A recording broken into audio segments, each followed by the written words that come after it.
Assalamu alaikum. Welcome to the IMS podcast. This is your host Muqaddas Ali. Today our topic is Gen Z and their issues. I have a great friend of mine with me as a guest, Hassan ul Haq. So, अस्सलाम वालेकुम। वालेकुम अस्सलाम. कैसे हैं आप हसन? ठीक है, अल्हम्दुलिल्लाह। आप सुनाएं। अल्हम्दुलिल्लाह ठीक बिल्कुल. So, इस टॉपिक के हिसाब से Gen Z and their issues क्या समझते हैं आप Gen Z को और इनके इश्यूज को? Gen Z सबसे रेवोल्यूशनाइज, सबसे latest generation which is I guess leading already world wide. और प्रोज और कॉन्स काफ़ी ज़्यादा हैं। हम लोग क्योंकि हम खुद Gen Zs हैं तो हम प्रोज पे ज़्यादा फोकस करते हैं, कॉन्स पे नहीं। लेकिन अभी मुझे लगता है कि नॉन बायस वे में, न्यूट्रल होकर हम लोग को जजमेंटल वे में जाके वर्डिक्स पास करनी चाहिए, what ever the podcast surrounds about. Depending upon your questions, पहला क्वेश्चन कीजिए। Okay. पहला क्वेश्चन तो आपने प्रोज और कॉन्स की बात की है, तो इसी पे आते हैं कि प्रोज क्या आपकी नजर में क्या है? Gen Zs के हैं? Gen Zs के प्रोज नहीं होते तो वो लीडिंग कैसे हो रहे होते थे? अच्छा, पहले बताएं। मिलेनियल्स के प्रो की बात करें यहाँ पे Gen Zs के। पहले हम ये डिस्कस करते हैं कि जेन जी और मिलेनियल्स किस तरह से डिफरेंट है। Gen Zs और मिलेनियल्स लिटिल वे में इस तरह डिफरेंट हैं कि मिलेनियल्स जो है 90s की जनरेशन है और Gen Zs जो है आप समझ लें 2005 के बाद की, मतलब सोशल मीडिया के बूम के बाद वाली जनरेशन, जिन्होंने वो XP के कंप्यूटर डब्बे वाले नहीं देखे, उन्होंने स्मार्टफोन्स देख लिए, उन्होंने कैमरा देख लिया, उन्होंने वीडियो कॉल्स देख ली, उन्होंने सोशल मीडिया टिल AI तक देख लिया। ये Gen Zs हैं। और हमसे पहले हमारे पेरेंट्स जो 90s वाले थे, जिन्होंने न्यूज़पेपर्स देखे हैं, जिन्होंने टीवी टेलीविजन देखा है और उन्होंने VCR वगैरह देखा है, उनको मिलेनियल्स कहते हैं, अगर मैं सिंपल वर्ड में समझाऊं तो। ये बात तो ठीक है आपकी, लेकिन क्वेश्चन ये है कि जेन जी और मिलेनियल्स में डिफरेंस क्या है? डिफरेंस मतलब in your Moral point difference. Of view कौन बेटर है, जेन जीज या मिलेनियल्स? जेन जीज अगर कहा जाए तो अनकंसिस्टेंट हैं, या तो आप क्या कहते हैं? I believe it is opinionable. Opinions matter करते हैं कि आप किस टॉपिक की स्पेसिफिकली बात कर रही हैं। मिलीनियल्स जो थे उनमें स्ट्रगल वाले फैक्टर्स बहुत ज्यादा थे। वो एफर्ट्स पुट करते थे, उनमें एक अलग सी ना एफर्ट सीकिंग हुआ करती थी, उनमें एक पूरा क्राइटेरिया होता था। एक जाहिर है जब आपके पास एक्सेसिबिलिटी नहीं होती ना तो आप मेहनत ज़्यादा करते हो। मिलीनियल्स में काफ़ी चीज़ें ऐसी थी जो lack of accessibility, lack of opportunities, और ये जो हम लोग सोशल ग्लोबल विलेज बन गए ना, ये इसकी एब्सेंस ने उनको काफ़ी कुछ चीज़ें सिखाई हैं। वो लोग काफ़ी इंटेलिजेंट हुआ करते थे, शार्प माइंडेड हुआ करते थे। वो लोग उनको इजीली कुछ भी हासिल नहीं था, तो वो जनरेशन इतनी कंफ्यूज नहीं थी, वो बहुत प्रिसाइज थी।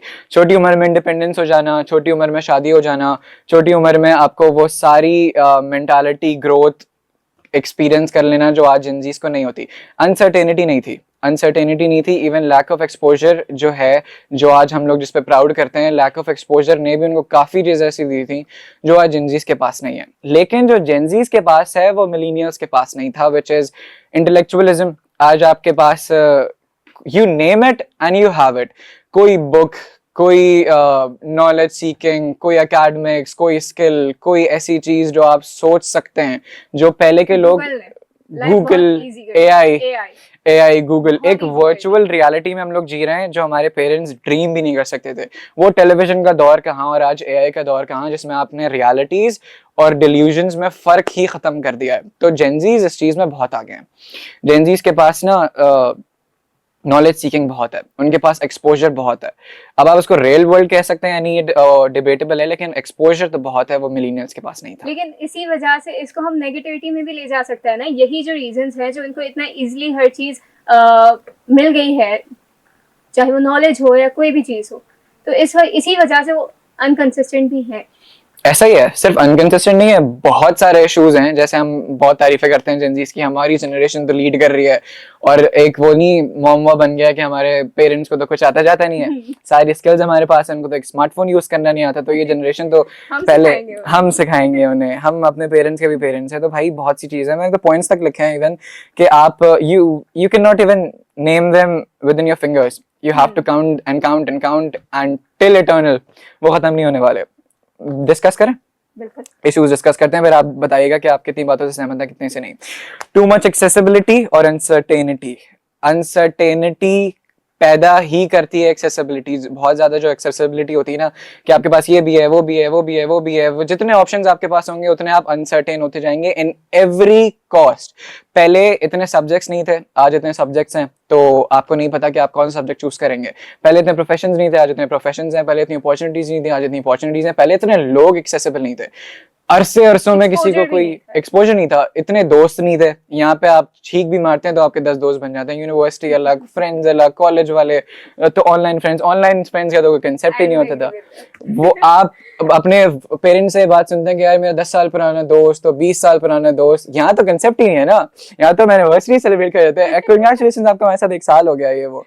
तो अनसर्टेनिटी है, लैक ऑफ एफर्ट्स है, लैक ऑफ इंटरेस्ट है। एफर्ट डालने की आदत नहीं है, हर एक को शॉर्टकट चाहिए। वो मीम थी ना, ऐसा पैसे ही। तो मैं यूं बनाऊंगा शॉर्टकट तरीके से।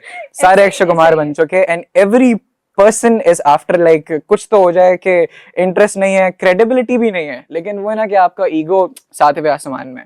You are nothing if we talk about in terms of deserving that thing, but you are 100 out of 100 champ in terms of being delusional about that thing. Obtaining is a dream. The generation we passed by wasn't really dreaming about what they have to obtain. They were struggling. They were struggling so They much. worked hard. They worked They hard. worked hard. They worked hard. वो घर में बैठ के ख्वाब नहीं देखते थे। अच्छा, वो जेनजीज काफी इंटॉलरेंट है, ज्यादा डिल्यूजनल है, इनको पसंद है ख्वाबों की दुनिया। हमारे पेरेंट्स के यहाँ ख्वाबों की दुनिया नहीं होती थी, उनको रियलिटी चेक्स बहुत पहले मिल जाते थे। 17, 18, 19 साल की उम्र में आपके बाबा, हमारे बाबा, लाइक ऐसा हम ही। काम करते थे, हम मीलों चल के ऐसा स्कूल ही। जाते थे, स्ट्रीट लाइट के नीचे पढ़ाई हम करते सोच रहे थे। होते, हमें कुछ नहीं और करना हम है। कहते हैं केड़ी नॉवेल की कहानी सुना है, शेक्सपियर पढ़ा है कि हमने उसके नीचे पढ़ा करते थे। तो फिर ये, और फिर आप अपने ग्रैंड पेरेंट्स के पास चले जाएं तो हिजरत आ जाती है, तो कायदे आज़म आ जाते हैं, फिर वो पॉलिटिकल स्ट्रगल आ जाती है। तो ये काफी चीजें हैं। अपॉर्चुनिटीज मिस करना हमसे कोई सीखे, अपने स्पेशल वंस को मिसट्रीट करना कोई हमसे सीखे, बदतमीजी करना कोई हमसे सीखे, अब्बा के अब्बा बनना कोई हमसे सीखे। सर्टेन तो हम है नहीं फ्यूचर्स के बारे में। अच्छा, फ्रेंडशिप्स और रिलेशनशिप्स, जिसकी वजह से हम सबसे ज्यादा फ्लेक्स मारते हैं कि हमारे यहाँ फ्रेंडशिप्स जो है ना, कोई हम इस जनरेशन से सीखे, रिलेशनशिप कोई इस जिसकी वजह जनरेशन से से जेन सीखे, जी ज्यादा पहचाने भी जाते हैं। जिसकी वजह से ज्यादा पहचाने जाते हैं कि मतलब हाय हेलो कैसी हो, फिर उसके बाद फॉरन नहीं आई लव यू। तो वो रिलेशनशिप्स पहले नहीं होते थे, ऐसा नहीं है कि पहले होते ही एग्जिस्ट नहीं करते थे, लेकिन पहले इस तरह के नहीं होते थे। अगर आपके पेरेंट्स या किसी की लव मैरिज है और उन्होंने डिस्क्लोज की है ये बात कि वो स्टोरी कैसी हुआ करती थी, तो आप फिर देखते कि वो एफर्ट्स क्या होती थी, वो वैल्यूज क्या होती थी, वो मॉरल्स क्या होते थे। कोई एक्सेसिबल नहीं था ना भाई, फिजिकली एक इंसान एक्सेसिबल नहीं था, मॉरली एक्सेसिबल था, लेकिन इस तरह नहीं था कि हर वक्त वर्चुअली आपके चिपका हुआ है। जितने ज्यादा ऑप्शंस हैं उतनी ज्यादा वर्थ गिरती जा रही है, रिलेशनशिप्स में भी, फ्रेंड्स में भी। Every person that you know is your friend in terms of a Gen Z language. They forgot what's a colleague, what's an acquaintance, what is a classmate, what is a neighbor. Difference नहीं है। सब friend है। आप कल मुझसे मिलिए, आप मेरी फ्रेंड है। आप 17 साल की हैं, मेरी फ्रेंड है। आप 2 साल की हैं, मेरी फ्रेंड है। ऐसा ये ही है। कोई भी, एवरी ऐसा person he, is your friend. ऐसा ही, ऐसा ही। टर्म्स भूल गए, मॉरल्स भूल गए, नॉन सीरियस हो गए, नॉन पॉलिटिकल हो गए, और सबसे बड़ी बात, आप कंटिन्यू कीजिएगा, वेस्ट ऑब्सेस्ड हो गए। कैसा लगता है आपको? वेस्ट ऑब्सेस्ड हो गए हैं बहुत ज्यादा, स्पेशली जो ये सोशल मीडिया पे जो ये ट्रेंड्स बना दिए जाते हैं और फिर उसको फॉलो करके समझते हैं कि कूल है। वी आर इनटू, फॉलो नहीं कर रहा वो अनकूल। वो अनकूल है। You do not belong to this generation dude, तुम तो पता नहीं क्या चीज हो। We are into Netflix, we are into BTS, we are into Hollywood, but we are not into Pakistan, the country we are live in. ठीक है, हमें अपना कल्चर नहीं पसंद, अपने ट्रेडिशंस नहीं पसंद, अपनी जबान नहीं पसंद। लाइक उर्दू, डूड कहाँ उर्दू कहाँ अंग्रेजी, हमें उर्दू नहीं पसंद। We feel ashamed. पहले के लोग जिसको उर्दू आती थी उसके गिर्द जमगट्टा बना के बैठ जाते थे कि आइए हमसे बात कीजिए। वो हम वाला दौर, वो गालिब की शायरी और वो सारी चीजें, वो सब तो पता नहीं कहाँ फेड अवे हो गई हैं। हम लोग वेस्ट ऑब्सेस इतने हैं कि हम लोग अपनी, वो क्या कहते हैं उसको, लैक ऑफ, इंग्लिश नहीं कह रहा, इंग्लिश में बात नहीं कर रहा, वो मतलब आपने पढ़ा क्या है? हाँ, वो सेकंड ग्रेड सिटीजन है। आपने पढ़ा क्या है? लिटरली ये हमारी यही ऑफिशियल है। लैंग्वेज है। वो ऐसा ही है। क्राइसिस, आइडेंटिटी क्राइसिस होता है ना, आइडेंटिटी क्राइसिस हमारे अंदर बहुत है। हम खुद किसी को आइडेंटिफाई नहीं कर पाते कि हम खुद क्या हैं। मतलब आपने अपनी आइडेंटिटी छोड़ दी तो आप वेस्ट ऑब्सेस्ड हो के आपको लगता है यू लुक कूल, हालांकि you look a big fool dude, a big fool. इस वक्त मॉरल्स तो किसी के हाथ में होना, it's something being boring, it considered to be boring. Moving further, west obsessed हो गया। इंफीरियरिटी और सुपीरियरिटी कॉम्प्लेक्स दोनों साथ हैं। किसी को जरा सक्सेस मिल जाए, उसको लगता है कि उससे सुपीरियर कोई नहीं, वो दूसरों को सप्रेस करना शुरू हो जाता है। एहसास नाम की चीज खत्म हो जाती है, ईगो इतना आ जाता है कि जैसे आपको कुछ फॉलोअर्स या फेम या व्यूज नहीं मिले, आपको खुदा हो गए हो आप। और जिसको कुछ ना मिला वो दूसरों से कंपेयर करता है कि यार वो सेलिब्रिटी कितना प्यारा है, मेरी स्किन में ये शूज, मेरी बॉडी ऐसी, मेरी आवाज ऐसी, मेरी ये वो। खुद को कभी ओन नहीं करना। अगर किसी को सक्सेस करते हुए देख लिया, उसकी सीढ़ी पे चढ़ते हुए, तो आपने उससे इंस्पायर नहीं होना, जेलस पहले हो जाना है, इंफीरियोरिटी कॉम्प्लेक्स में चले जाना है कि व्हाई मी। फिर आपने अल्लाह से शिकायतें, फिर पेरेंट्स से शिकायतें, फिर खुद से शिकायतें। जितनी दफा आईने में देखना, अपने आप को बुरा जानना, अपने आप को इंफीरियर जानना। और अगर गलती से आपको फेम मिल जाए सर, तो आप खुद को फिर इंसान समझते नहीं, आप समझते हैं आप डायरेक्ट ऊपर से आए हैं, माइकल जैक्सन की छठी औलाद आप ही हैं। हम कुछ भी कर सकते हैं, कुछ भी कर सकते हैं। दोनों कॉम्प्लेक्सेस साथ में हैं। जरा से व्यूज आ जाएं, I am an influencer. Content creator पहले था, अब वो बंदा इन्फ्लुएंसर हो गया। क्या करते थे भाई, पहले तो एफर्ट कंटेंट्स भी आते थे यार, लंबी लंबी वीडियोस, तो ये तो वो। आज आपने कुछ नहीं करना, आपने पिक्चर लेनी है, अजीब सी पिक्चर लेनी है, एक आवाज अजीब सी निकाल देनी है, फिर मीम बन गई आपकी मीम बन गई। आपने एक पिक्चर ली, उसके नीचे एक टेक्स्ट लिख दिया एंड उसके व्यूज आ गए, and now you are an influencer. whom are you influencing dude? your own self? अगर एल्गोरिथम ने आके उठा के आपको काम पहुंचा दिया तो आप इन्फ्लुएंसर बन गए। तो वो एक सुपीरियोरिटी कॉम्प्लेक्स, फिर एक इंफीरियोरिटी कॉम्प्लेक्स, व्यूज नहीं आया यार इस रील में, अब मेरा क्या होगा, मेरी तो जिंदगी बर्बाद है। दोनों कॉम्प्लेक्सेस आपके साथ साथ चल रहे हैं। तो भाई ये तो बहुत इशू है कि हमारे मिलेनियल्स में नहीं था। ठीक है, ये हो गया। उसके बाद no leadership but love being followers. No leadership but love being followers. Politically बात करें, सोशली बात करें, मॉरली बात करें, आप मीडिया की बात कर लें, किसी में बात कर लें, रेयरली आपको कोई मिलेगा जो लीड करने आता है। हर कोई किसी के ट्रक की बत्ती के पीछे चल रहा है। एक लीडर आ गया, you have to support, you want to be a follower. एक ट्रेंड चलता है, हर एक को रीमेक करनी है। आपने आज रील क्रिएटर्स को देखा होगा, जो भी रील क्रिएटर बनते हैं वो एक कंटेंट उठाते हैं किसी का, उसको चेप के इंस्पायर्ड बोल के, इंस्पायर्ड बाय चीट करके आपने आगे बढ़ा दिया। मतलब हर एक को एक दूसरे के आगे लगाना है। किसी की कोई ओरिजिनलिटी नहीं है, किसी की कोई आइडेंटिटी नहीं है, किसी की कोई ऐसी चीज नहीं है कि यार हर एक को फॉलोवर बनना है किसी ना किसी का। कोई एक इंसान बता दे जो जेनजी हो, रेयरली होगा, ऐसा नहीं है कि नहीं होगा, लेकिन जो किसी का फॉलोवर ना हो, उसने कोई ऐसी चीज क्रिएट की हो, ऐसी लेगेसी बनाई हो जैसे पहले के लोग बनाया करते थे। हर शोबे में कोई ना कोई चीता हुआ करता था। आज हर कोई किसी का रेप्लिका बनना पसंद करता है। इंस्टा पे फॉलोवर बन जाओ, पॉलिटिकल पार्टी के फॉलोवर बन जाओ, रियल लाइफ में फॉलोवर बन जाओ, just be a follower and that's it. That seems to be cool, which is not by the way.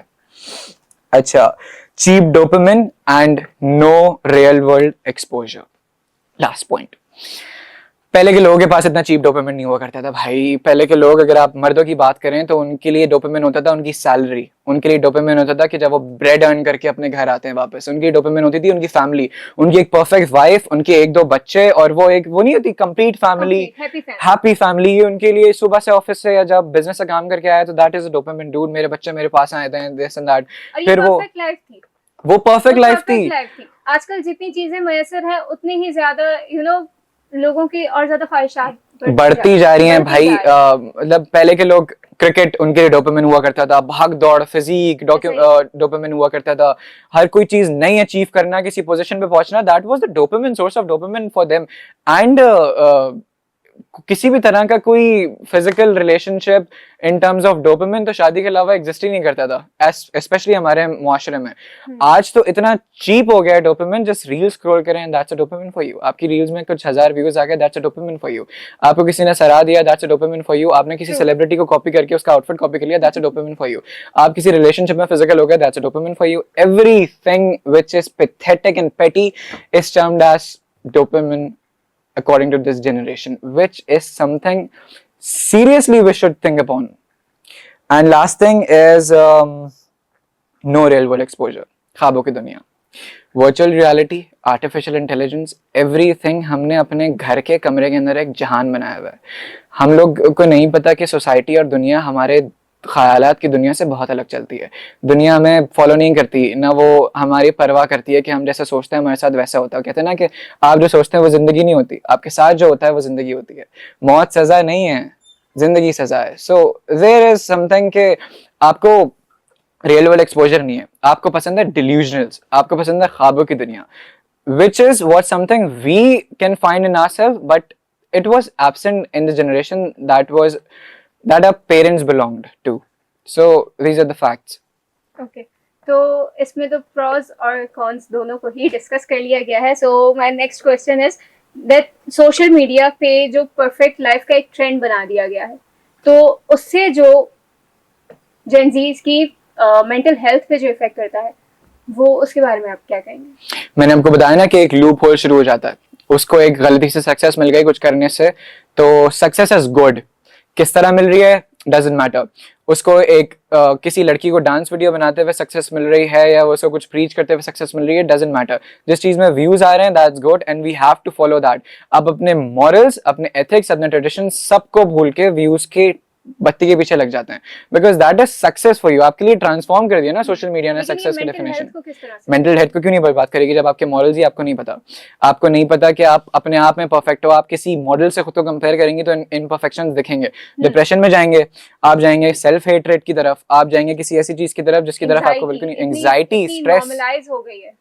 Anxiety, stress, फिर आपने चीज ऐसी चूज की हुई है एकेडमिक्स में या स्किल्स में कि आपका दिमाग उससे खराब हो रहा है. एकेडमिक प्रेशर आपके ऊपर है, पेयर प्रेशर आपके ऊपर है, किसी ऐसी प्रोफेशन में जाना चाह रहे हैं जिसके लिए आप बने ही नहीं है. आपको नहीं पता कि आपकी इंटरेस्ट किधर है, आपका पैशन किधर है, लेकिन आपको सक्सेस को चेस करना है, तो आपके लिए तो फिर मसले ही मसले हैं. That is how it affects your life, your mental health, your physical health, your overall health, everything. Last question, which was? Last question. Tell me, what are your advices being a Gen Z for this generation? What do you think? Everything that I discussed so far, जिसको भी समझ आया होगा उसको पता चल गया होगा कि एडवाइसेस क्या हैं. सबसे पहले तो dude, break the loopholes.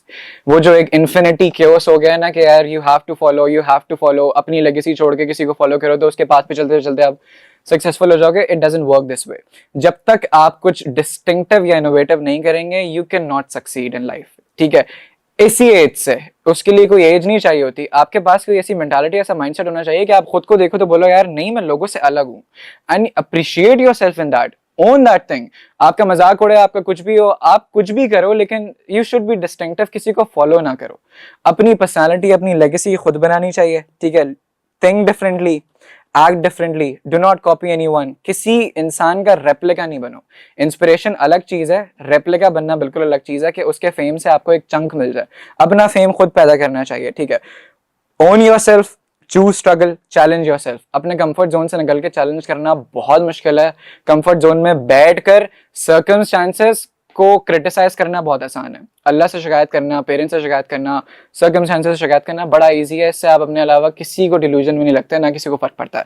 Until आप अपने कंफर्ट जोन को छोड़ के खुद को चैलेंज करना स्टार्ट करो. यार I have to do this because this is difficult, and leave your comfort zone. हो गया. डू नॉट ओवररेट और underrate people and do not overthink. Last 2 points. या तो आप शदीद ओवररेट करेंगे किसी ऐसे इंसान को जो डिजर्व नहीं करता. हमेशा फजूल की अटेंशन, फजूल की अफेक्शन, फजूल की मोहब्बत, ये सारी चीजें, भले आपका कोई दोस्त हो, belonging to the same gender, same age, I don't matter, regardless of everything, do not overrate people and do not underrate them. अगर आपके कोई किसी काम का नहीं है तो आपको नहीं पता कि कौन किस काम का है, कौन किस काम का नहीं. You are not the one to decide that somebody has came into your life, is he or she does carry or hold a chunk or not. Allah decides. ठीक है, do not underrate people, do not overrate them. And एक Spanish coat है कि सरा सरा, what will be. जो होगा होगा. just damn off the future dude. Past को देखो, प्रेजेंट बेटर करो, फ्यूचर को भूल जाओ. I am not into future anymore. मैं अपनी ड्रीम्स को ड्रीम्स नहीं, मैं उनको प्लान्स कहता हूँ, मैं उनको एम्स कहता हूँ, मैं उनको ड्रीम्स नहीं कहता. ड्रीम होती है डिल्यूजन्स, प्लान्स होते हैं सक्सेस, रियलिटी. रियलिटी के चेस करो, क्रेडिबिलिटी को चेस करो, क्या कहते हैं, काबिल बनो, कामयाबी झक मार के पीछे आएगी. Do not overthink. Overthinking is the biggest issue in our generation. That's all I want to say. 2 points आपकी तरफ से please. Thank you so much. Time बहुत हो गया है, वी शुड एंड दिस. तो इसी सब पे आप सहमत हैं या फिर आप कुछ ऐड करना चाहेंगी? नहीं, I am agree with all your points, everything, specially जो आपने प्रोज और कॉन्स को इतना डिटेल्ड डिफाइन किया है. Thank you so much for your time. You are welcome. बहुत अच्छा लगा आपसे बात करके. It was pleasure. Thank you. Thank you.